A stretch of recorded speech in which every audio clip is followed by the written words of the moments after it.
Adegan diawali saat seorang wanita yang bernama Kiyoshi sedang melihat fotonya bersama suami serta anak tirinya yang bernama Tomoyuki. Saat ini, anak tirinya itu sedang sekolah di luar kota dan seminggu lagi ia akan wisuda kelulusannya di SMA. Kiyoshi sangat merindukan Tomoyuki karena sudah setahun mereka tak bertemu. Tiba-tiba saja adegan mundur setahun yang lalu, di mana ia sedang memberikan sarapan pagi kepada Tomoyuki. Tomoyuki sendiri sangat memuji masakan ibu tirinya itu, dan membuat Kiyoshi salah tingkah alias malu-malu kucing dipuji oleh Tomoyuki. Adegan kembali di masa sekarang, Kiyoshi lalu menelpon Tomoyuki untuk memberikannya selamat atas kelulusannya. Tomoyuki lalu menjawab, terlalu cepat memberikan selamat karena upacara pelulusannya masih ada seminggu lagi.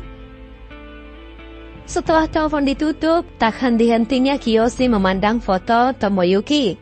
Kembali ke setahun yang lalu, Kiyoshi yang sedang masuk ke kamar mandi lupa mengunci pintunya dan ia lalu membuka pakaiannya karena sedang ingin mandi. Beberapa saat kemudian, tiba-tiba Tomoyuki muncul dan membuka pintu. Lantas, ia kaget dong melihat ibu tirinya tanpa busana. Ia lalu bergegas pergi dan meminta maaf kepada Kiyoshi karena lancang membuka pintu kamar mandinya. Bukannya marah, Kiyoshi malah kayak malu-malu gitu dan senyum-senyum sendiri. Tomoyuki yang sudah membereskan pakaiannya ditelepon oleh bapaknya dan menyampaikan bahwa saat pelulusannya nanti ia tak dapat hadir dengan alasan pekerjaan. Tomoyuki yang merasa sudah dewasa menerima alasan tersebut.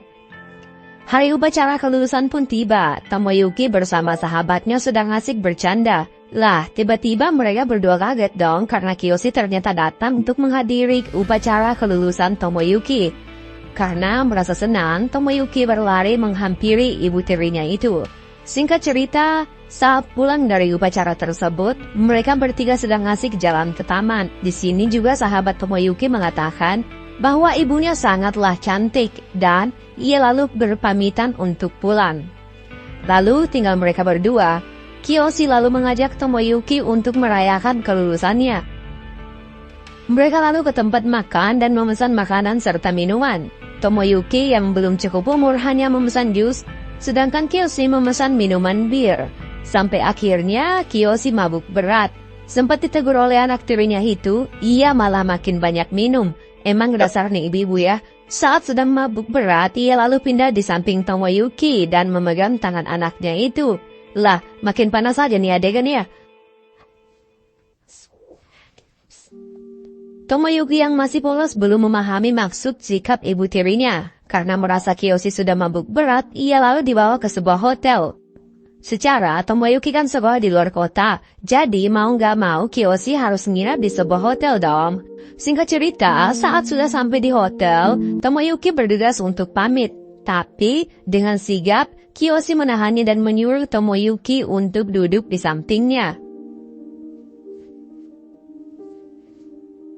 Tanpa banyak bacot, Kiyoshi berterus terang kepada anaknya itu bahwa saat ini ia sangat membutuhkan kasih sayang. Karena sudah beberapa hari ini, bapaknya Tomoyuki tidak pernah memberi jatah kepada ibunya itu dikarenakan sibuk dengan pekerjaannya. Tomoyuki lantas kaget dong dan berusaha menolak ajakan ibu tirinya itu.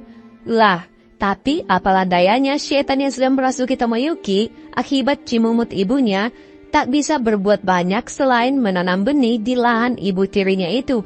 Wele-wele. Keesokan harinya, Tomoyuki pulang ke kosnya untuk membereskan barangnya karena sudah ingin pulang bersama Kiyoshi. Tak lama kemudian, Kiyoshi datang dan ingin membantu Tomoyuki untuk membereskan barang-barangnya. Tomoyuki yang melihat bodi ibunya yang bahenol malah terpancing dan mengajak ibunya itu untuk bercocok tanam lagi. Aduh, bahaya juga nih ya si bocah satu ini ya. Di akhir film mereka bertiga sudah berkumpul dalam satu atap. Tomoyuki dan Kiyoshi juga diam-diam menjalin sebuah hubungan dan setiap kali bapaknya nggak ada, mereka bebas deh gitu-gituan. Dan film pun tamat.